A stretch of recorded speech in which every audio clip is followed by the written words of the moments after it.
আমরা আমাদের পেজে আগেই পোস্ট করেছিলাম যে আমরা নতুন কাঁথার একটি ডিজাইন নিয়ে আসব। তবে আপুরা এই ডিজাইনটা আপনারা দেখতে পারেন। আমরা এটি বেবি নকশি কাঁথা হবে নাকি বড় নকশি কাঁথা হবে এটা সিক্রেট রেখেছিলাম।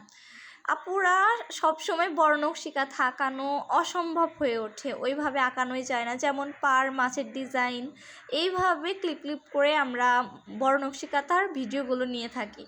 তবে দেখা যায় ছোট নকশি কাঁথাগুলোতে আমরা অনায়াসে ফুল ভিডিও করতে পারি। সেই জন্য আপনাদের দেখার সুবিধার ক্ষেত্রে, আমাদের করার সুবিধার ক্ষেত্রে আমরা ছোট নকশি কাঁথাতেই আর্ট দেখাচ্ছি। এই কাঁথাতে আমরা ফার্স্টে একটি ভুল করে ফেলেছি, সেটা হচ্ছে কালার কম্বিনেশন ম্যাচ। এখানে আমরা নিয়েছিলাম হচ্ছে লাইট স্কাই কালার, তবে এটি আলোর জন্য কালারটা এত আপ ডাউন করছে যে কালারটা আসলেই বোঝা যাচ্ছে না। তবে আপনারা মাঝে মাঝে দেখতে পারবেন যে স্কাই কালার হয়ে যাচ্ছে, যেমন এখন স্কাই কালার হয়ে গেল, আবার দেখা যায় সাদা সাদা হয়ে যায়, তবে আসল কালারটা এইটাই। এই ডিজাইনটার ক্ষেত্রে ফার্স্টে আমরা পার করে নিয়েছি। এখানে যে কয়েল শেপ ডিজাইনটা, এটি সম্পূর্ণ একটু ভিন্ন টাইপের।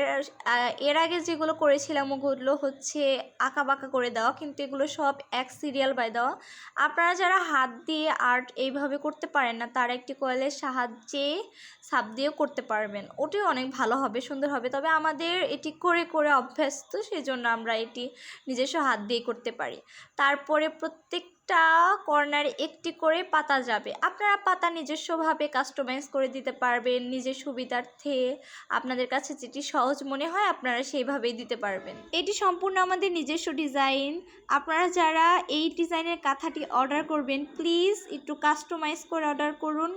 মানে আমরা ডিজাইন কাস্টমাইজ করতে বলছি না, আপনারা শুধু একটু কালারটা কাস্টমাইজ করবেন, তাহলে আমরা আরও বিভিন্ন কালারের উপর আপনাদের মাঝে ডিজাইনটি তুলে ধরতে পারবো। আমাদের লাইট কালার নেওয়ার একটা রিজন হচ্ছে এর ভিতরে হচ্ছে ব্ল্যাক কালার পেন দিয়ে আর্ট করতে হয়।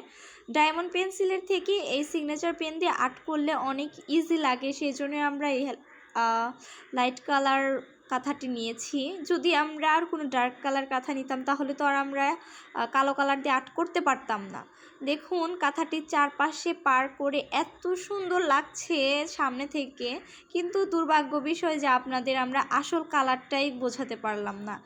ক্যামেরার ভিতরে আসল কালারটাই আসছে না, বাইরের আবহাওয়া অনেক খারাপ, বাইরে ভিডিও করা যাচ্ছে না, তাই আমরা এগুলো ঘরের ভিতরেই কাজ করছি। আমরা সবসময় চেষ্টা করি আপনাদের মাঝে একদম রিয়েল পিকটা ধরে রাখার জন্য, তবে অনেক সময় ক্যামেরার কারণে কালারটা ঠিকভাবে আসে না। তবে আমরা আপনাদের ইনবক্সে বলে দিই যে কোনটা কোন কালার হবে, মানে সতর্কভাবে আমরা এগুলো বলে দিই। চারপাশে যেহেতু গর্জিয়াস হয়েছে সেই জন্য ভাবলাম মাঝেরটা একটু হালকা দিই, তবে মাঝেরটা কিন্তু হালকা হবে না, মাঝের চেন ধরনের একটি সেলাই যাবে, তখন গর্জিয়াস হয়ে যাবে। দেখে নিন কাঁথাটি কত সুন্দর হয়েছে, সম্পূর্ণ সেলাই করার পরে দেখতে পারবেন। ধন্যবাদ।